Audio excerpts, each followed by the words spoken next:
A lot of people want community as just a way to get more money and extract money out of people, or get them in a place where you can sell them.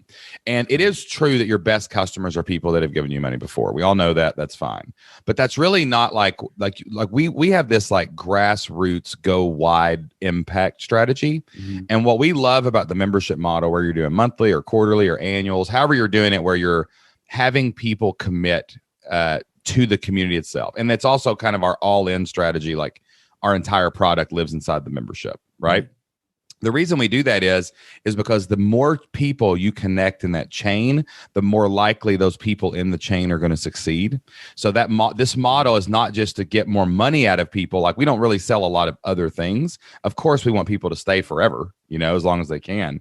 But man, every time we add another person to the community, we bring in new perspective, new wisdom, new impact. And like, Keanu and Shane can coach what they coach, but we don't have a monopoly on all information. I still am seeking mastery in the membership world. I study every day new tactics and strategies and retention and memberships and whatever it is. Like, I will never have a monopoly or all the information. I just happen to have a little more than people who haven't done it as much. Yeah. But every time I add someone new, man, they bring something new to the table. They can help each other. And you realize that I can help one business or I can help 100 businesses. And then the ripple from that will be all of their customers and their people and their team.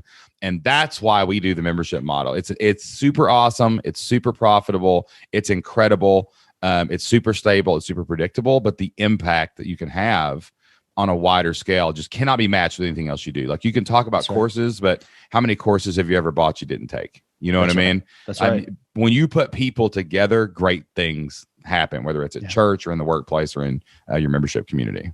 Well, and that's a problem that I have is I have a problem where I love relationships. So when I work with people, I'm very vested in their growth and interested in what happens next. But one, they can't afford to continue to hire me, right? If I come in and do a session or whatever, and I don't want to have to continue to sell them again just to build the relationship.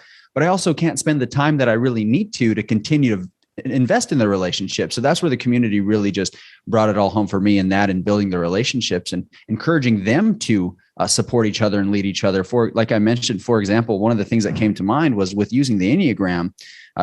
Basically different personalities. Let's say you're leading one type of personality. You can go into, one of these forums and ask, hey, I'm leading this kind of person. Those of you that are of that same personality, help me out, right? Yes. Like, that alone is valuable. So everything else just on top of that, helping people help each other. We had some people last week. I had a person come up to me and they were talking about that. Like, well, I'm not totally for sure if this is the best idea for me and my business. And I just looked at them and I said, it's probably not.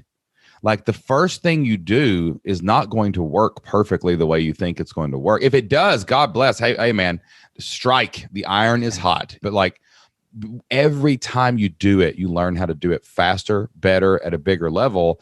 And once you do it, you can see why it didn't work. Until you do it, you're guessing.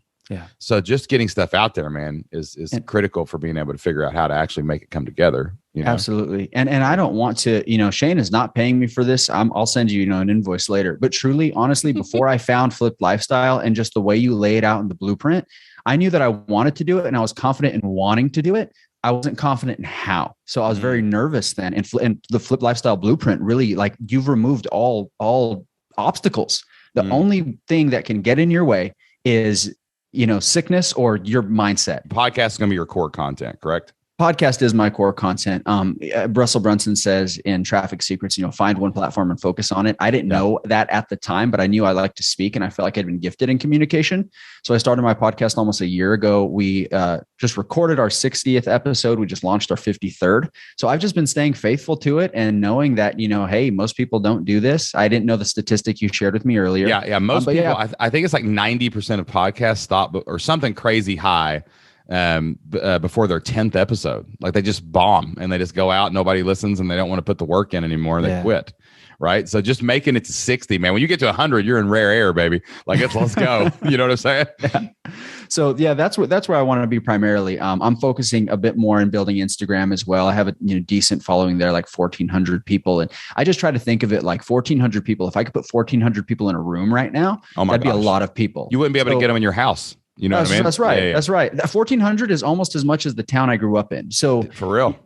that's where I'm thinking just, all right, I'll build those things, but primarily, yes, it's the podcast because of the self-awareness of gifting and passion and just energy as well. Yeah. I always tell people too, like, because everybody kind of can relate to this.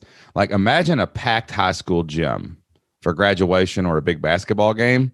Like, that's about 1,000 people. Like, imagine that many people following you around. Like, you were walking down the street Forrest Gump style, and you had that many people. They just walked out of the gym with you and said, "We're going with you to the car." Right? Like, I mean, that's incredible. And but people look at other audiences, like, and I do this too. Like we have a great sized audience, but we're not like 100 million people downloading the show or anything. Like, it's easy to do that, but then you take your eye off. Like, man, if 100 people are paying attention to you, that's a lot of people. Like, you can build a strong business out of 100 members, right? Yeah.